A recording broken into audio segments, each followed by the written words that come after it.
love with her for years. When I talk about books after I read them, I always find more reasons why I love them. So authors, keep doing your thing. Keep making me cry. Hi babes. We just got the hiccup, so hopefully it goes away.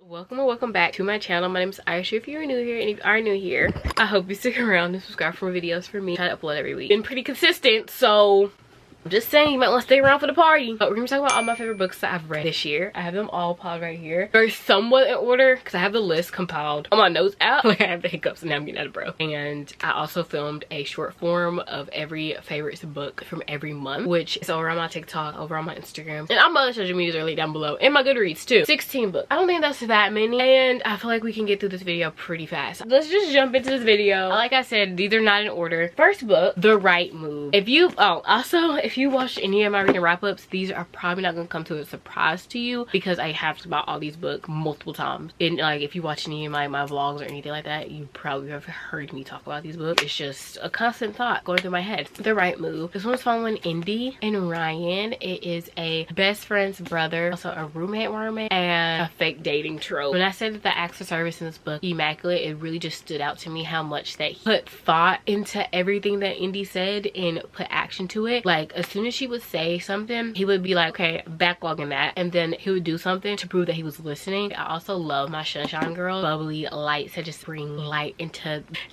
everyone's lives that they meet, but especially when they bring light into a grumpy main male character. It just makes me happy. I think it's like one of my favorite I think I've ever read, and I love the acts of service in this book.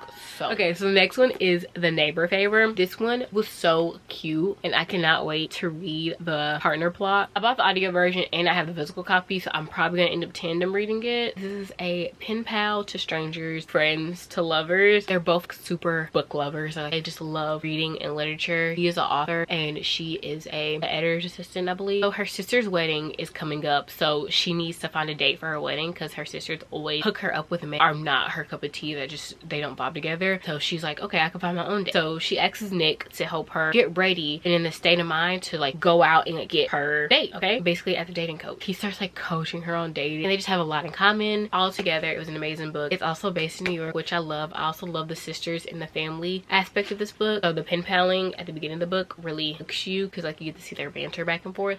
Done and Dusted is when I read it, I was hooked. The way that Luke and Clementine immediately just started like building a bond and how he was helping her through her anxiety and all that, it did something to me. I love the reformed playboy trope. He is a reformed playboy thing. I love the relationship, the found family aspect that Luke had with Clementine's family. Absolutely love that. He was basically a part of her family. This is a small town romance. It just is amazing. Also, I have not read the new book yet. The next one is Rise, Accidental Pregnancy, Ready or Not. Tara Bastone is one of my new favorite authors, a new thought author. I'm literally obsessed with almost every single book that I've read by her, and I'm reading the arc to Promise Me Sunshine, and let me tell you, I'm already hooked. This is Ready or Not. Shep and Eve, absolute perfection. Shep carried this book on his back. He did so many kind, caring gestures for Eve. He was literally pining for Eve for years. He's been in love with her for years.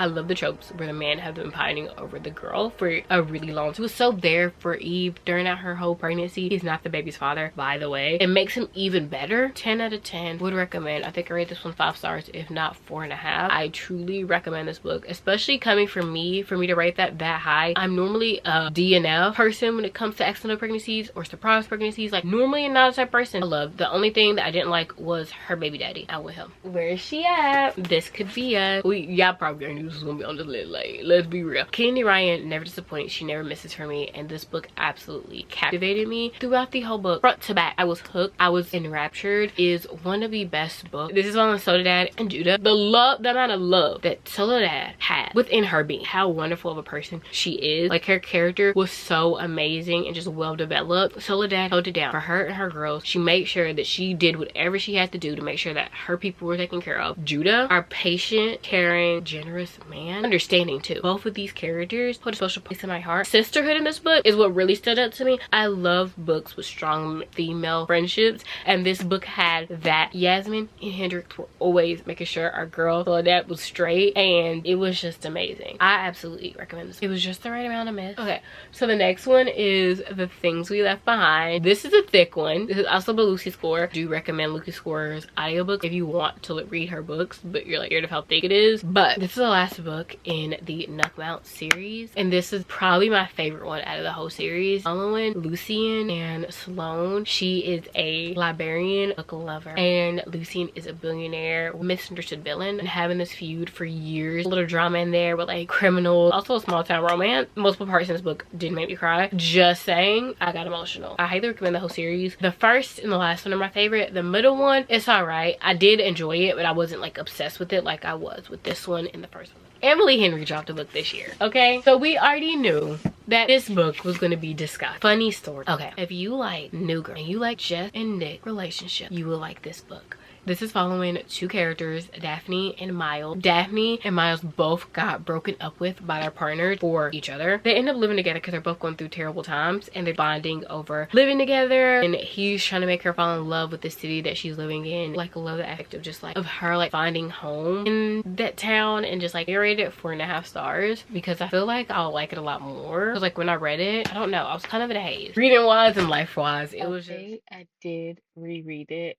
top of this year, and I absolutely love it more than I did before. I also think that it's tied to Beach Read. I'm gonna reread Beach Read and we're gonna see if they're neck and neck or if they're tied, because I haven't read Beach Read in like 2 years. So we're gonna reread Beach Read because Beach Read is my favorite Emily Henry book. So I just read Funny Story, and that one kind of like changed everything for me. So the next two are Once Upon a Broken Heart and The Ball Glad of Never After. This is a trilogy. It's a fantasy trilogy. It's also a YA. These are following Eva, Angeline, and Jax. This is a fantasy book. Like I said, Eva goes to Jax to basically stop a wedding. She wants to stop the wedding of her sister and her ex-boyfriend, like the love of her life. He stops the wedding, stuff happens, she basically owes him, and then like the story progresses from there. But in the second book, they like spend a lot more time together, and you get to see her and cares for her, and he would literally do anything for her. It's got me out of a reading slump, and then that also like kind of low-key put me in the book hangover after reading it. Love song for Ricky Wilde. Everyone needs to read this book. Everyone needs to experience this book. I'm not gonna try to I'm gonna try not to explain it too much. This is a fated mate. This have like magical realism in it. I'm not gonna go into too much detail because I don't want to ruin it. It says one florist, one play analyst, one love story, 100 years in the making. Switch in the 1920s,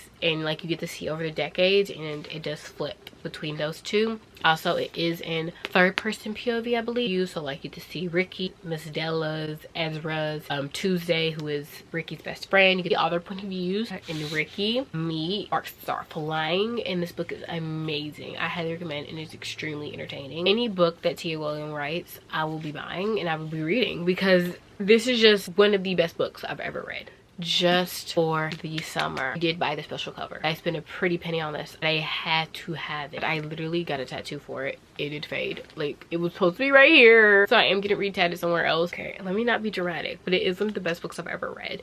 It's following Emma and Justin. Emma and Justin, they both have like bad luck when it comes to dating, and they believe like they're cursed, and that every person that they date right after they break up, they will find the love of their lives. So they end up agreeing to date each other. She ends up moving to Michigan temporarily so they could date. They like make a pact to only go on a certain amount of dates, have a certain amount of kisses, and they end up like building a friendship before like they even meet, and then it just like progresses, and like they just build like this wonderful friendship where they're like really liking each other and really just vibing with each other. It's just amazing. Cannot recommend this enough. The character development, the banter, and the connection that these two have, the amount of new life perspective that I gained from reading this book. I'm like emotionally attached to them, and like the amount of times that I cried reading this book, and like their love for each other is like the type of love that I love reading about. In every single little moment in your day-to-day life is what makes life beautiful, and like that's the type of love that you see in this book, and it's just amazing. Amazing. Everyone needs to read it. This is what she wore on her first date. She looks like a body. Okay, no, because when I read that and she was like, and I put on green leggings and a white t-shirt, I want to do something cute but casual or something like that. I was like, green leggings? Girl, are you alright for our first date? But she like a baddie. So the next book is The 7-Year Slip. Okay, this book has been on my TBR for a really long time, and I did match my tab to go with the cover. Look how cute. It does also have a magical realism in it. It's only Clementine and Island. I really like the name Clementine. They keep popping up in book characters. Anyway, Clementine ends up inheriting her grandmother's apartment, and her grandmother's apartment is magical.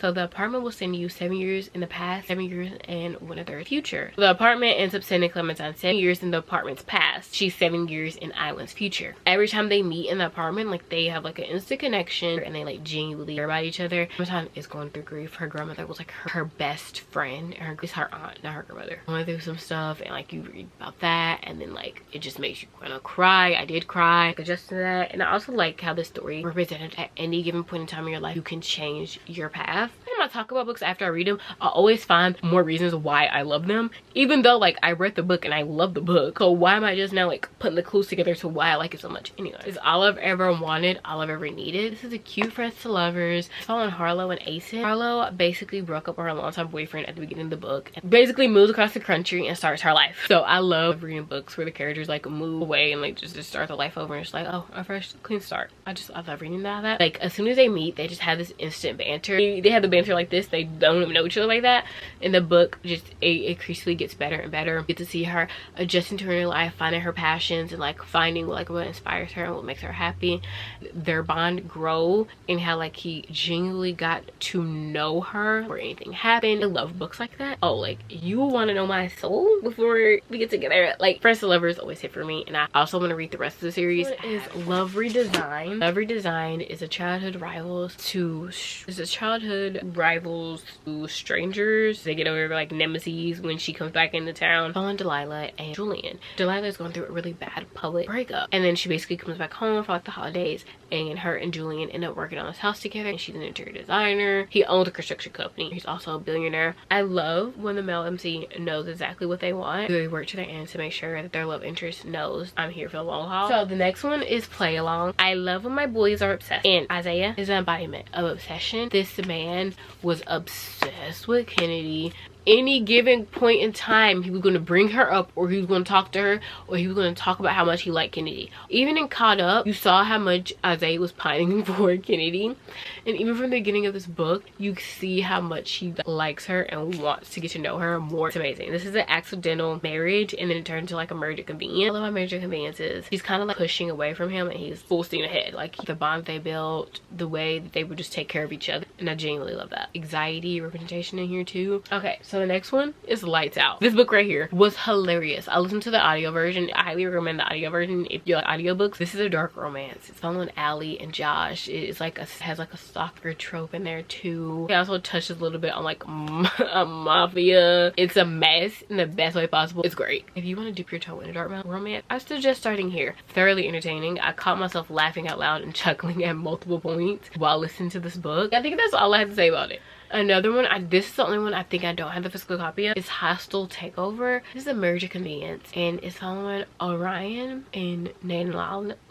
I think that's how you say it. Basically, she had to agree to marry him because her father sold off her mother's store property. In order to get the property back, she had to agree to marry Orion. The marriage of convenience has a perfect amount of mess. It has a perfect amount of spice. I also really like the connection that they ended up building, and how he was like, you're my wife, but then also like he was messy, made it even more entertaining. It was just really a rounded good entertaining book. And if you want you a marriage of convenience that's gonna have you like, yeah. Okay, so the next one is Check and Mate. I've ranted about this book so many times, so I'm not gonna go too much into detail.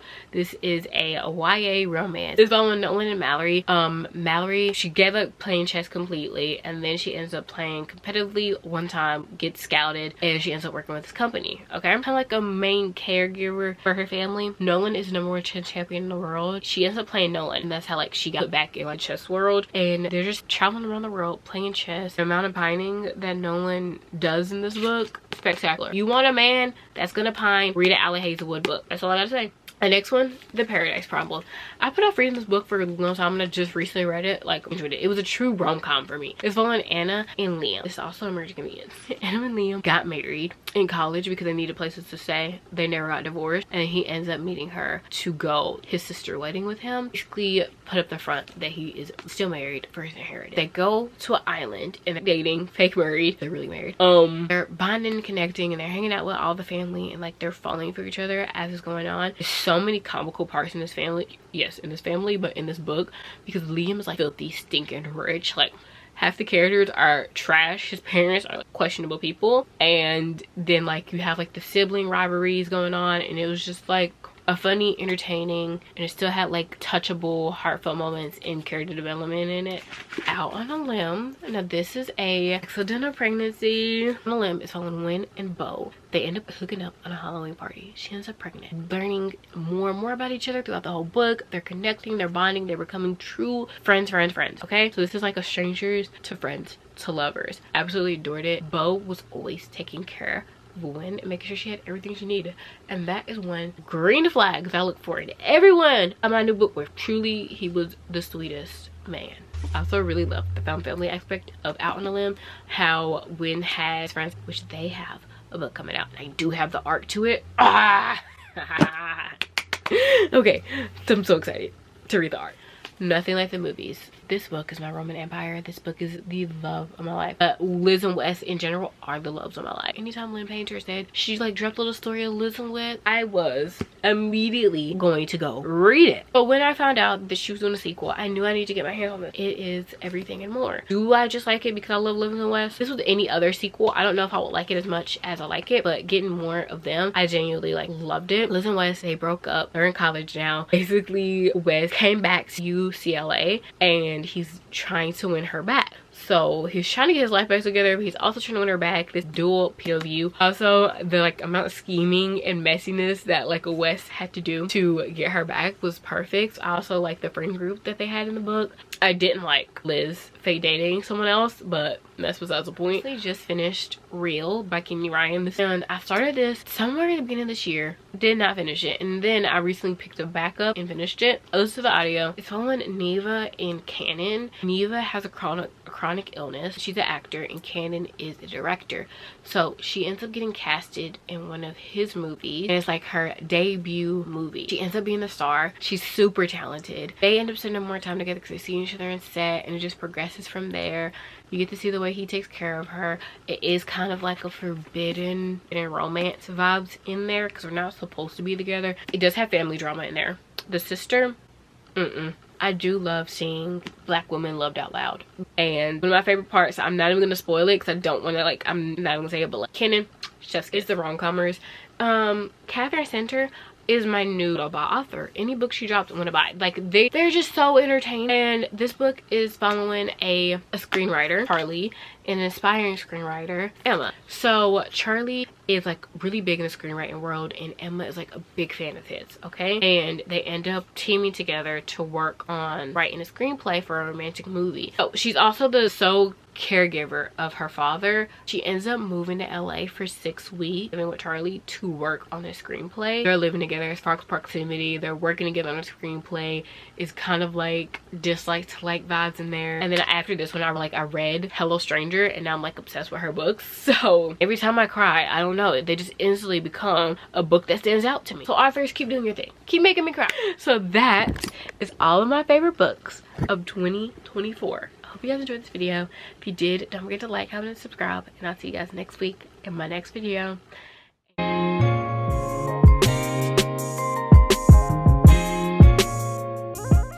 Oh my god, the camera is dying. Just work. You better work, bitch. I think that works. Okay, goodbye.